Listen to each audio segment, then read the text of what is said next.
Bonjour, donc en direct de Montfermeil. Aujourd'hui, focus sur le club du FC Montfermeil. Voilà, c'est parti. Donc je vous présente Abdelaz, le manager général de Montfermeil. Alors, Bonjour. donc Abdel, on va se tutoyer. Hein.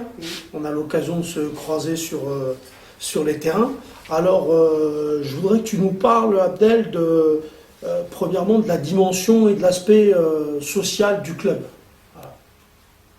L'aspect social, bon déjà, bonjour à tous et à toutes. Déjà le club il a été créé en 99 par intermédiaire du président actuel Ahmed Adef. Donc le club a repris suite à un arrêt du district où c'était le moment où il y avait de la violence et compagnie, bref. Le club a repris en 99. Il a commencé en 4e division district.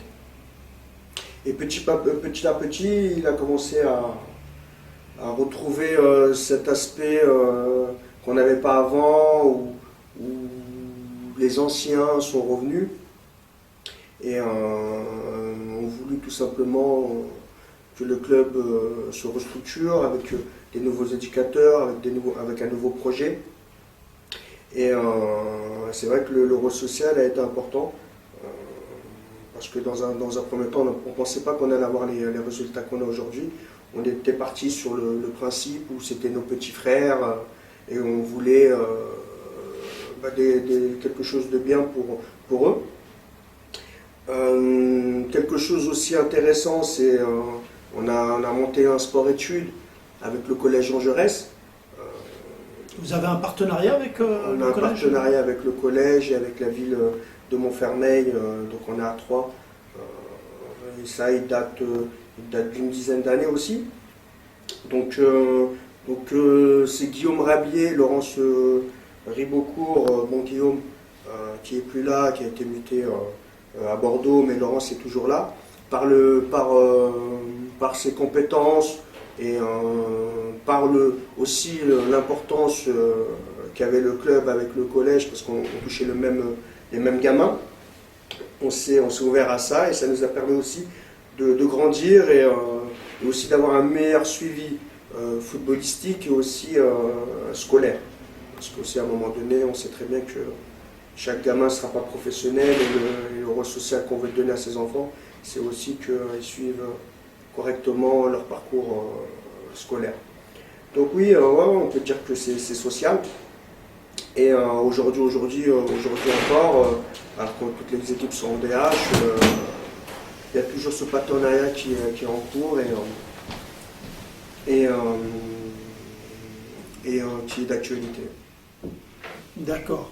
Alors, tu peux nous expliquer un petit peu, parce que c'est quand même extraordinaire, Abdel, à moins d'être un magicien, David Copperfield ou Kamel le magicien, qui est d'ailleurs de Montfermeil, d'accéder de 4e division de district, tu m'as dit, c'est ça? Voilà, on a repris 4e division de district. En gros, on a fait chaque année, sur toutes les équipes de jeunes, chaque année on est monté les 3 équipes de 4e division, on est monté les 3 équipes en 3e. 3e division, les 3 équipes en 2e, après en 2e, et ainsi de suite jusqu'en DH. Donc voilà, si vous comptez 4e, ça fait 3e, 2e, première, excellence, DH, à l'époque c'était PH, DHR, DSR, DH. Donc on est monté pendant 8 ans les 3 équipes. Il n'y a que les 17 ans, ils ont fait une année de transition en DSR, et après ils sont montés avec nous en DH. Donc le résultat, donc, il s'est fait à peu près sur 8 ans, on va dire, 7-8 ans? Non, il s'est fait au départ sur 8 ans au niveau du résultat. Après, on a eu un parcours que personne ne va avoir ou que personne n'a eu. Faire monter les 3 équipes de 3e division ou 4e division district en DH, sachant que c'est très dur de monter. C'est clair que c'est Alors, un miracle ce qu'on a fait. Après, tu peux nous donner ta recette, si je peux dire, parce que la recette, ça reste quand même c'est simple, unique. on a travaillé par génération d'âge. Ouais. Donc, déjà à l'époque, bien avant que les U commencent, c'est-à-dire U10, U11, U12, U13, on l'avait déjà mis en place. Vous l'avez déjà instauré avant sur les débutants. D'accord. Avec la FFF, je ne sais pas si derrière il y avait, parce que je pense que ça existait en Europe. Ça existait en Europe, voilà, au niveau de Mais nous, on l'avait déjà mis en place sur l'école de foot, donc toutes les générations d'âge travaillaient ensemble. On avait le droit de surclasser seulement les 2 meilleurs joueurs qui étaient au-dessus. Et là, dans ce cas-là, on les surclassait avec la catégorie supérieure. Et ce qui a fait que ces générations d'âge, au fur et à mesure, avec le travail qu'on faisait,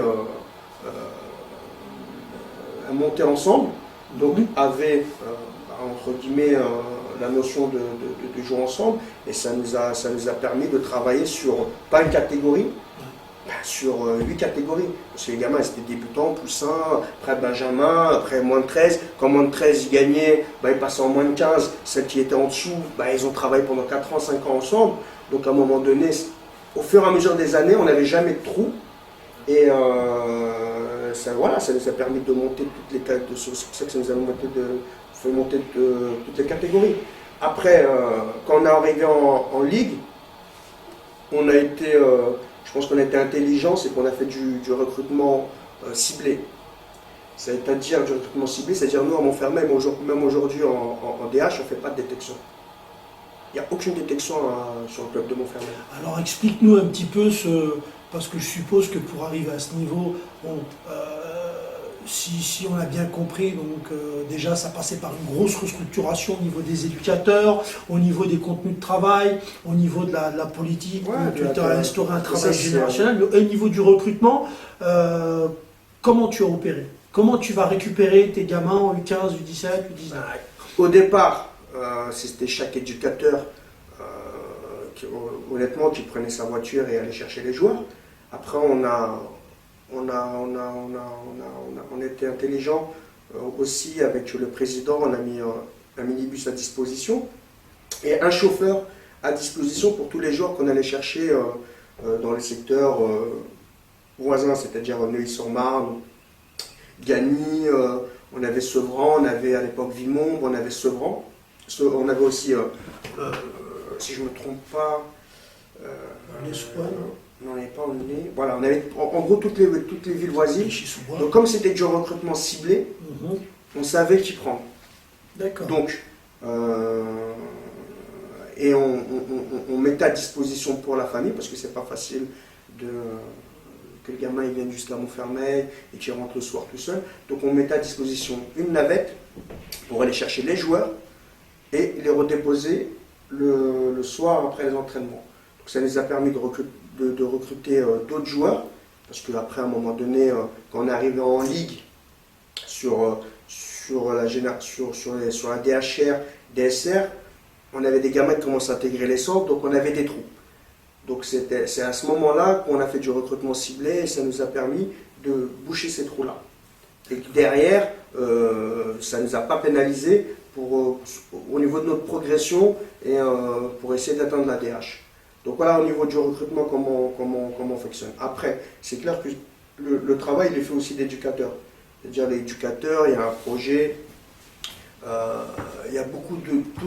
Tous les éducateurs à l'époque, ils venaient tous de l'extérieur. Ils habitaient Montfermeil, mais ils avaient un vécu de l'extérieur. C'est-à-dire des gars comme Afid, on jouait à Livry-Gargan, à Tremblay, moi j'ai joué à Villemont, à Livry, ça veut dire, voilà, on avait le vécu de l'extérieur avec d'autres entraîneurs qui nous ont aussi apporté d'autres choses, et aussi on avait un foot différent. D'accord. Donc nous, quand on est revenu, on a voulu instaurer ça, on s'est enrichi d'entraîneurs dans d'autres clubs, ou peut-être même de leur politique aussi de formation. Et après, nous, on l'a instauré ici, avec notre philosophie à nous. D'accord. Tout en gardant votre philosophie. Voilà. Tu peux me dire à peu près combien vous avez de licenciés déjà en globalité en club? En licenciés, on a 550 licenciés. On a exactement, je Qui crois, se décomposent ouais, on a 24 équipes. Sur les débutants, on a 100 débutants. Sur l'école de foot, on a 100 benjamins, on a 80 poussins. Donc voilà, une petite 200, on a 200 joueurs quoi, pratiquement. Donc sur l'école de foot U13 jusqu'à débutant, on est à 300. Après sur la préformation, sachant qu'on a les U14 régionaux, les 15 on en a 3, plus les 17, on a les 17 Pro B, la 17 DH et les 16 régionaux. On doit être composé pareil, on doit être à 80 plus 80, on doit être à 100, 160. Et après le pôle adulte, on a seulement une équipe 19 qui est en DH. Par contre, on a mis en place avec Afid, l'entraîneur des seniors, celui de la réserve Azo et le responsable des 19 en Valère. Tous les joueurs qui ne jouent pas avec les 19 DH se retrouvent automatiquement à jouer en réserve ou en première. Donc ça c'est la politique sur le pôle adulte. D'accord. Bon, j'ai vu un petit peu au niveau des sélections du district. Là, je viens de voir, il y a la sélection qui est tombée. Apparemment, il y a entre 8-10 gamins de Montfermeil, tu confirmes? Ça reste quand même aussi... sur la sélection U15, c'est très bien. De toute façon, sur la sélection U15, U14, majoritairement, on a tout le temps beaucoup de joueurs qui y sont. Après, ça c'est le niveau aussi qui fait qu'en sorte, on a beaucoup de joueurs là en sélection, sachant qu'on est en DH. Aujourd'hui, les meilleurs joueurs du coin vont chercher le niveau et nous... DH, tu as quand même de la concurrence. Il y a Drancy qui est en DH, il y a Aubervilliers qui est en DH. Il y a, voilà, vous ouais, il y a 5-6 clubs en Seine-Saint-Denis. Il y a du monde, mais quand tu es en DH, déjà, la plupart du temps, tu as, entre guillemets, tu as les meilleurs joueurs, soit chez nous, au Red Star, ou à Bobigny, Jeunesse Aubervilliers, voilà. Les meilleurs joueurs de la catégorie 15 se retrouvent dans ces clubs-là. Après, maintenant, c'est des générations. Là, cette année, sur la génération, la promo 2000, on en a 10, officiellement, sur le troisième tour. Après, on ne sait pas combien on en aura sur la sélection. Mais je pense que c'est le club, oui, où il y a le plus de joueurs en sélection. Après, c'est un travail qui commence dès l'école de foot. C'est un travail sur le recrutement, ce que je disais tout à l'heure, où ça va être des recrutements ciblés, où on va privilégier la technique, on va privilégier le joueur de ballon.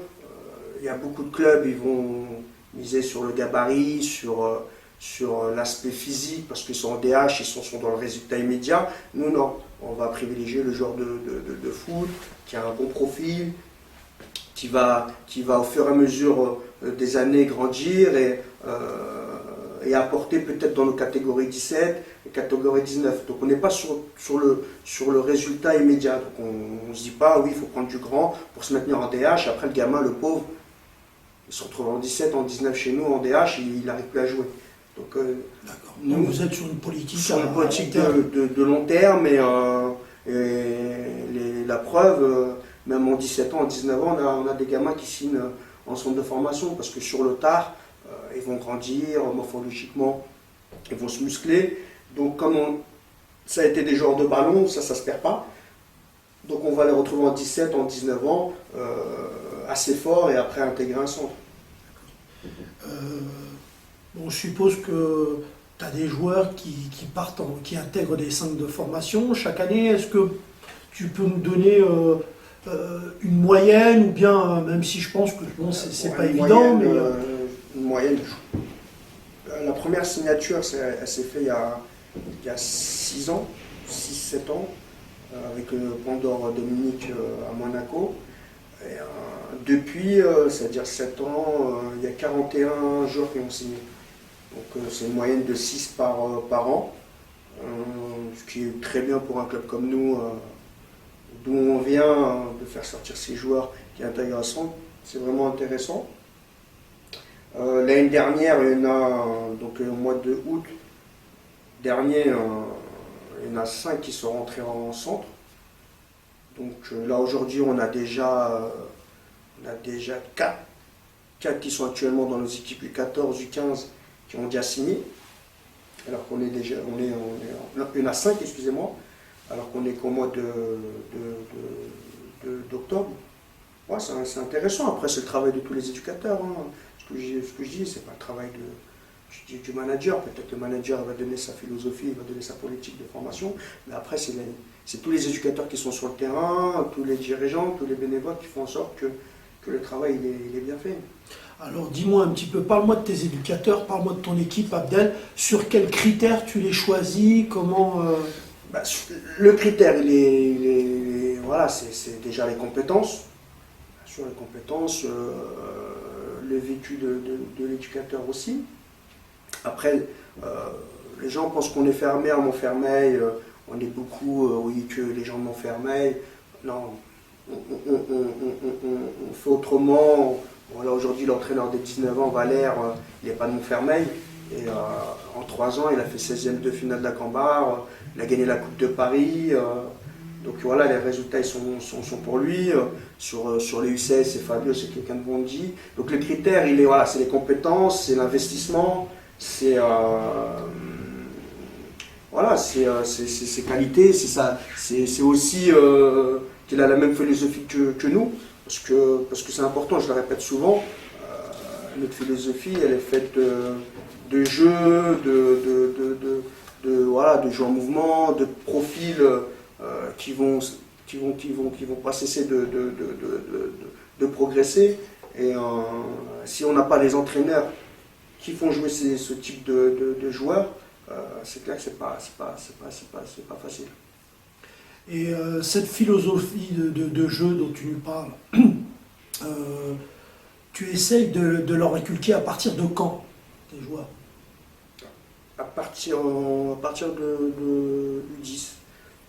U10, de l'école des débutants, c'est vraiment, voilà, c'est le travail de coordination, on connaît, on va pas revenir sur les entraînements, sur chaque catégorie, mais à partir de U10, U11, l'entraîneur déjà des poussins A, il est dans cette philosophie de jeu, avec des ailiers, avec des petits profils, et à partir de U10, on essaye de leur instaurer notre fonctionnement,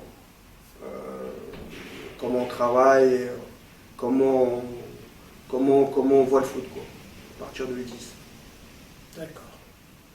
Et chaque éducateur, U10, U11, U13, U14, U17, U19, voilà, ils sont dans le même profil. Ils sont tous inscrits dans le même projet. Dans le même projet. D'accord. Tu peux revenir un petit peu sur, parce que l'année dernière, vous avez quand même fait une année, une très belle année, qui s'est couronnée par un très beau parcours en Coupe Gambardella des 19. Tu peux revenir là-dessus? Ouais, détrompe-toi. Détrompe-toi parce que l'année dernière, c'est une des plus mauvaises saisons qu'on a fait. Bon? Ouais, parce que c'est cette année, depuis que la création du club en 99, on n'a pas gagné un titre. Donc, quand on était en DH, si on n'était pas champion on n'a pas été champion de DH, on avait la Coupe de Paris ou la Coupe de Saint-Denis. Là, l'année dernière, on n'a pas gagné de coupe. On a fini deuxième, je crois, en U17, donc on n'est pas monté. Et on a le parcours de la Gambardella qui est arrivé quand on est parti en 16e de finale contre Reims, le futur vainqueur. Voilà, ça s'est bien passé, ils ont fait leur parcours. Ils ont bien travaillé pour arriver en 16e, mais cette année-là, pour moi, ça n'a pas été une année C'est sûr qu'il y a 2 ans, vous aviez été... Il y a 2 ans, on a gagné, on a fait la senior, on est monté, on a fait le doublé Coupe de Paris U17, U19. Il y a 3 ans, on avait fait doublé en Coupe de Saint-Denis au Stade de France en U11 et en U15. À chaque année, on avait une coupe ou un championnat. Là, l'année dernière, malgré que c'est le parcours de la Gambarde qui est ressorti, on s'est fait éliminer en demi de la Coupe U16, on s'est fait éliminer en demi en Coupe U15, on s'est fait éliminer en quart en Coupe U19. Ça reste quand même des bons résultats. En demi-finale, tu fais partie des 4 mais derniers. pour te dire ce que je te disais juste avant, l'année dernière, malgré le parcours de la Gambarde, c'est l'année où on n'a pas eu de trophée. C'est une obsession pour vous, les trophées? Non, c'est pas une obsession, mais c'est parce que beaucoup. Parce qu'après, c'est la Gambarre, c'est voilà, c'est médiatique et compagnie. Voilà, il y avait 1000 ou 1500 personnes le jour du 6e de finale. Mais voilà, pour moi, c'est bien, j'ai fait un bon parcours. On était contents, ça a mis la lumière sur Montfermeil. Mais c'était pas l'année des grands succès. D'accord. Alors, bah écoute Abdel, moi je suis, enfin toute l'équipe de Paname Foot et bah, voilà, on est très très content d'être venu vous voir. Je dois dire que on a fait une semaine où on était présent sur des entraînements, présent sur des matchs, samedi, dimanche, de l'école de foot jusqu'aux vétérans. On a été très bien accueillis dans ce club, avec de la brioche, de la baguette viennoise, du café. Et voilà, des gens très ouverts, un club familial. Voilà, je tenais à le dire, à te le dire. Et voilà. Nous, on est contents de t'avoir reçu, de mettre un peu de la lumière sur le club, ça fait du bien. Les gens pensent que voilà, c'est fermé, que avec ce qui s'est passé il y a 15 ans, il y a 20 ans, que c'est un club d'arriéré. Non, le club il a évolué, même si l'équipe technique est assez jeune, il y a beaucoup de compétences, beaucoup de gens de l'extérieur sont venus nous rejoindre, qui n'habitent pas à Montfermeil, donc ça nous a ouvert d'autres portes. Et aujourd'hui, on est fiers que ce soit les éducateurs du club qui portent le projet haut et fort pour la ville de Montfermeil. Et aujourd'hui encore, on est content parce qu'on a aussi les résultats qui vont avec. Les 14 sont premiers quand même, invaincus, les 15 sont premiers, invaincus, les 19 sont premiers. Donc même cette année, avec des nouveaux coachs sur la catégorie U14 et compagnie, ben, le travail de fond est fait.